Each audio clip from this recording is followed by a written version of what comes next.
I'd like to welcome you back to the big finals of this 2018 Summer Mid-Season Showdown in Stockholm, and it's actually a rematch. Yes, it's Pontus against Nils again. Yeah, again, and considering they did face each other off in the last round of Swiss, we got kind of a lot of information about both teams.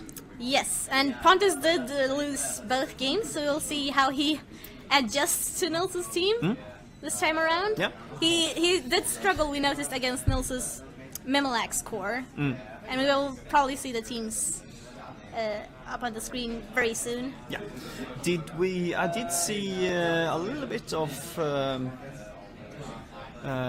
Pontus' last game. Did we see anything that we didn't see in Swiss rounds, or? Good question.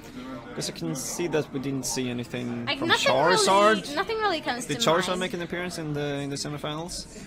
Oh, it did. I guess we know it's Heatwave Flamethrower. Okay. Standard stuff. So nothing really strange there.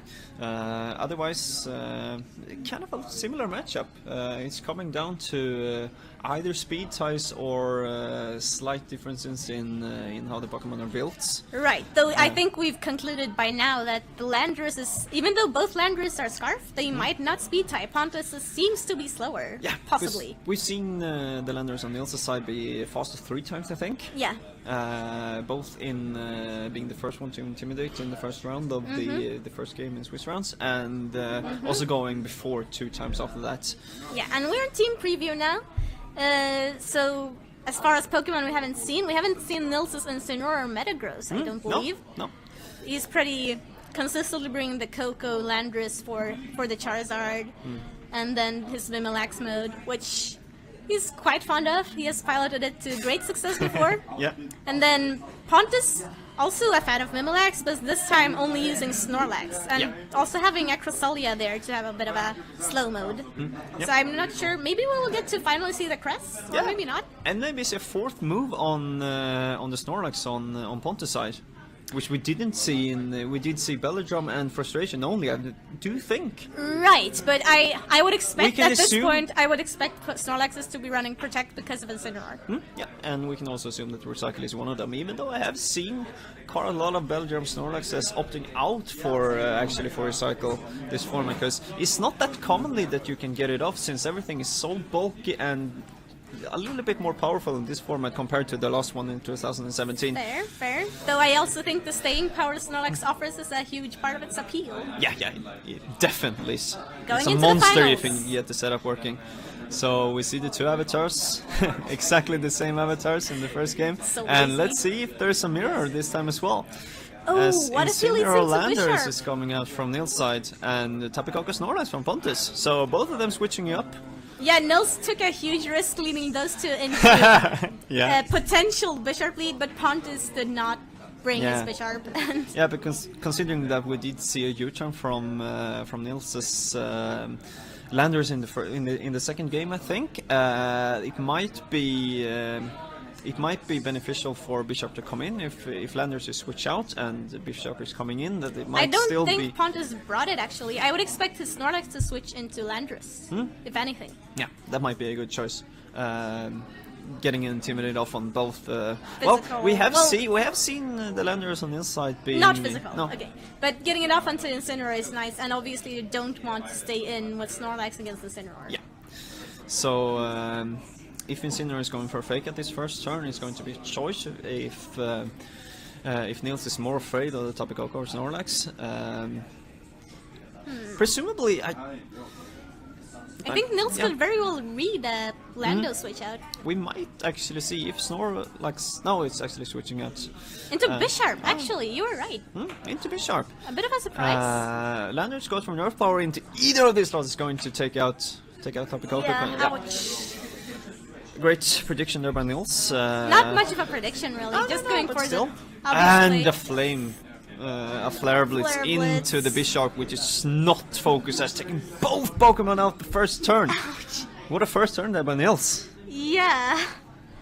I wonder, I really think Landorus was the safer switch in, but Didn't alas. really lose anything except for locking Landorus into Earth Power and getting a little bit of recall on the Incineroar, even though it wasn't that much at all. Oh, but he didn't bring Landorus. Oh, so Snorlax Cresselia comes in here from Pontus. Probably Pontus was thinking that since Nils didn't bring Incineroar either of the other games, he kind of forgot to bring his answers to it. Yeah, and now there is a possibility that the Cresselia on Pontus side might be carrying Ally Switch, but that means that Cresselia is going to take a knockoff, which it doesn't appreciate at all. So really tricky situation here for Pontus, maybe being a little bit too confident that first turn. Yeah, and also the fact that he didn't lead Bisharp. So Lair is going to be hard switch out for Snorlax, and is in there going for a knockoff into Snorlax, losing its Pursuit Figure Berry. Yeah. Now there's not much Pontus can do, even if he gets up the Trick Room. Yeah, because Snorlax is going to be stuck at 63 HP, and while Trick Room is going to go up, and it might be a speed tie of the two Snorlaxes, but I don't think that Snorlax is going to have the damage output and be able to not getting knocked out by either of these threats on Nils' side. Yeah, but if nothing else, Pontus will learn which Snorlax is faster, or if it is. That is good information coming into the second game. Yeah, it's something. Yeah. So we shall see. Yeah, but I think that's kind of a convincing game. Preserving the Intimidate on Incineroar, switching out this other Intimidator and Landorus in. He wants the fake out pressure back too. I think so, yeah.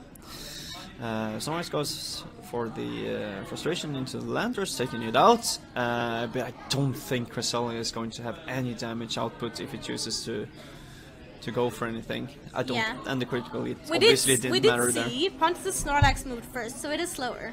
Or a speed tie. Yeah. Cresselia goes on Ice Beam, maybe fishing for a freeze, which it doesn't get. Even with a freeze, I just don't think it does enough damage. No, because now Incineroar can just go for a fake out and Snorlax maybe Bellow Jump, because it's going, even if it's faster than the Snorlax on Pontus side, it's still going to outspeed the Cresselia on we just see a forfeit. Yeah. So quick game there. Convincing winner from Nils, and let's see if Pontus is able to turn this around. Indeed, he's been struggling a bit. Maybe he's going to lead with Bisharp this in game 2, but Nils could very easily adjust for that. Yeah, he can. So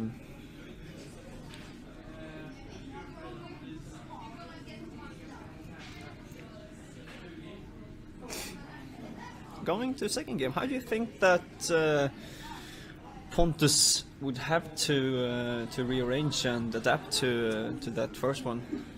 So first of all, he has to bring Landorus, because that is basically his answer to Incineroar. He does have Bisharp, but that's not a consistent answer. No, it isn't. He might be going for those rock-side flinches. I mean, it's a fair play. It's a fair play, especially if you think that you don't really have that much other else. Another problem for him is obviously the Mimilax with the Ghostium Mimikyu to redirect attacks. Yeah. So he needs to bring something that can handle it. Like last set, his answer was rock-slide flinches, but he needs something more reliable. Yeah, maybe, especially considering that it's a good chance that it will be intimidated by either the Incineroar or the Landorus on the side. Yeah. Not being able to have that consistent damage output as rock-slide would have otherwise. And we still haven't seen the Metagross. Yeah, which makes sense because Pontus' team is just really good against Metagross. Yeah. He has the Charizard, he has the Landorus, Bisharp also. Yeah, exactly.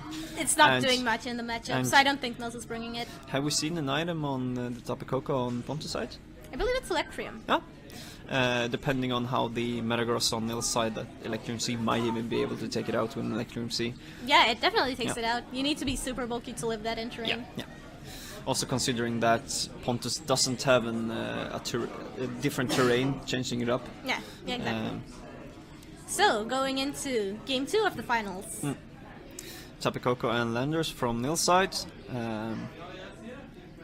against Bisharp and Tapu Koko on Pontus side, so Pontus is shuffling up and finally gets the boost of Bisharp. Is going to get a +1 on the Bisharp, as you said. The last time these players were playing against each other, a Sucker Punch isn't going to take Landers out most likely, but it will be able to do a considerable amount of damage. But the other problem is that Tapu Koko, which can just outspeed and pick up the KO on the Bisharp, which lacks a focus sash. Especially knowing that, yeah. So the Bisharp is not in a good spot here. And the Koko isn't really either, with the Landers threatening it. So we will see. Yeah, it is a tough lead for Pontus. Not sure if he can reposition from this point. No, maybe not. So I guess his own Landers is a relatively safe switch-in, but there's also the risk that Nils reads it. Yeah, because even though Bisharp decides to go for Protector turn 1, the Tapu Koko isn't going to be able to do pretty much any damage output on either the Landers or Tapu Koko. He can go for Dazzling Gleam, chipping out on... we see the Metagross finally! Ah! There is the Metagross! He actually goes for a Gleam. It's going to do about 30% or maybe even more on the Tapu Koko, not anything at all pretty much on the Metagross, and we see an Electric Sea from Nils' Tapu Koko. I think Pontus went a bit too risky because this is probably going into the Bisharp. If it's targeting the Bisharp slot, that's a then KO. Definitely, and especially considering that, well, it wouldn't be able to do anything with a Sucker Punch on the Lander slots as it was switching out and not... True, but he could have suckered the Koko. Yeah. Resisted hit, but still maybe taking it down to 30% or something like that, considering it was +1. Yeah, fair. But once now again... the question here for Pontus is, do you want to switch in Lando, while the Metagross still has clear body, right? Yeah. And he doesn't. Yeah, and a switch is going to go before Mega Evolution, so even though Metagross is going for the Mega Evolution this turn and Pontus switches Landers in, it's not going to be intimidated. Indeed. So the Snorlax switch-in might just be so that he can lure Nils into Mega Evolving so that his Landers can get the Intimidate or something like that. Obviously we didn't know for sure he has Landers, but it's a relatively safe bet. It is, but if Snorlax on Pontus side decides to go for a Belly Drum this turn, considering that he won't be able to get Trick Room up this turn, it's still going to be in a disadvantage speed-wise, and but Landers is going to be switched in, maybe predicting a Frustration into the Koko slots. I don't think Frustration is what worries him, really. And there's also the fact that Nils can't safely attack with the Metagross because of the Electrium Z, right? Yes. So a Protect from Metagross? Oh, we don't maybe see not. one. So let's see if Electrium Z takes out Metagross or goes into the Landers slots. I think it's going into the Metagross slot. It is. No, it isn't. Actually going to the... So, oh no. So great switch there. Also we see a Stomping Tantrum. Is it going to... No, it actually doesn't. survives. It's 3 HP and Snorlax goes for Belly Drum. Stomping Tantrum being a roll that has a roughly 70% Not chance. a good turn by Pontus, but not terrible either. It's still... I mean, might yeah, he even can be just double. return the Landresses and can't protect. So that's a free KO on that slot. And then the Koko is not doing much here. No, especially considering that Nerf Power and, for example, an Iron Head is probably not going to be a KO on the Snorlax slot, even if Nils decides to double into that Snorlax. But Hidden Power. Going for locking itself into new power, taking out Tapu Koko, going for the long game because he knows that. Oh, actually, Psyche from the Metagross, copying the stat changes from Nils, from Pontus Snorlax. I don't think anyone saw that coming. +6 Metagross. Wow. Oh dear. Nice play there by Nils. Okay. Bringing in, conserving the information and bringing in Metagross when it definitely matters. Yeah, I don't see how Pontus recovers from something like that. Especially that we can the only win con assume... is infinite Rock Slide flinches. Yeah, but still. Because as Landers on Nils' side isn't around anymore, well, there's a Snorlax from Nils as well. I think Nils also realizes, or perhaps knows at this point, that maybe Snorlax is faster from last game. Might be. That information could help him. Because Nils is known for running a slightly faster Snorlax than mean speed from the 2017 season, so that actually might be the case, even though we haven't got it confirmed yet. And here comes the Rock Slide. Here comes the Rock Slide, but it's not going to do that much It's onto just for either the threat. flinches. Nope, no flinch. No threat, flinch, and That's Lander probably game. is going to take out the critical hit. Didn't matter Didn't at all. Crit mattered. Snorlax flinches though, but yeah, still. He needs a lot of Rock Slide flinches on that Metagross to be able to survive this. I think he runs out of before then. Well, still goes for it. Going for it? Maybe if he like crits every single one too? I can hear a flinch chant in the background. No, he doesn't Nope. get it. And No Nils flinch. is our champion. Nils is our champion. Which Well isn't done, Nils. exactly surprising. No, but still a Yay. convincing game there. Saving information was really impressive. Yeah, the Psych Up Metagross was quite the shock. Yeah.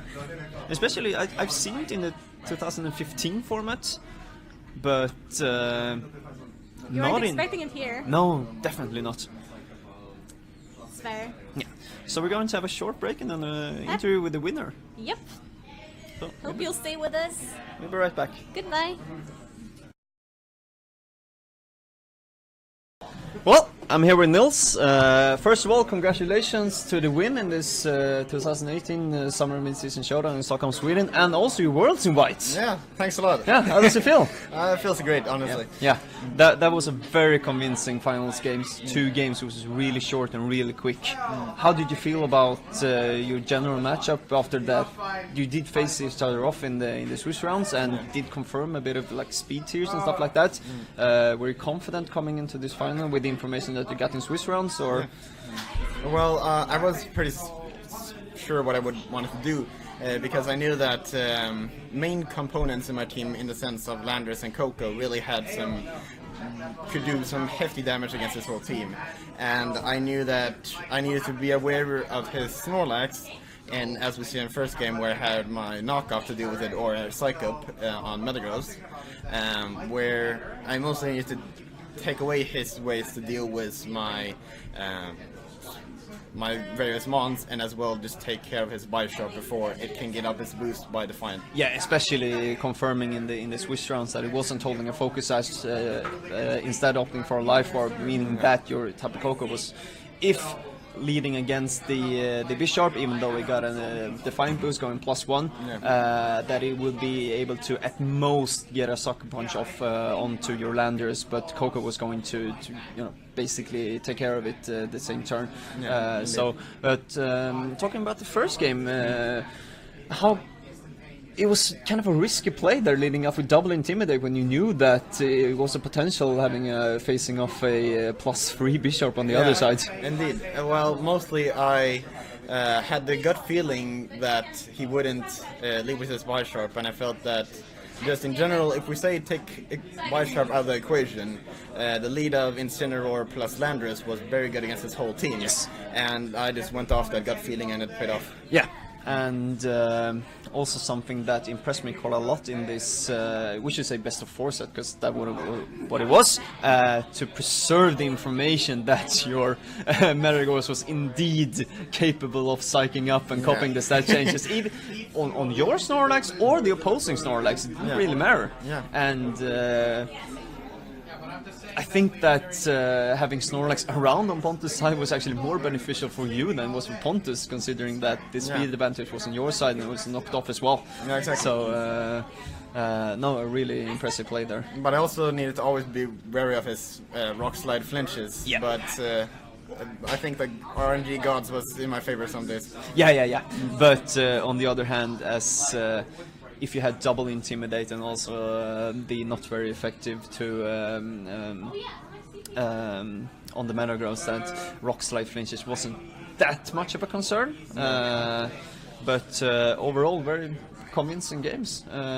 Once and for all, congratulations. Yeah. And we also thank you for tuning in. We had a lot of fun doing this stream, and I hope that we'll be back soon again. Yeah. And I want to say hi once again to my friend, sister. Let's go. And as well, Pontus that's waving in the corner. So, thank you so much, and I hope to see you again.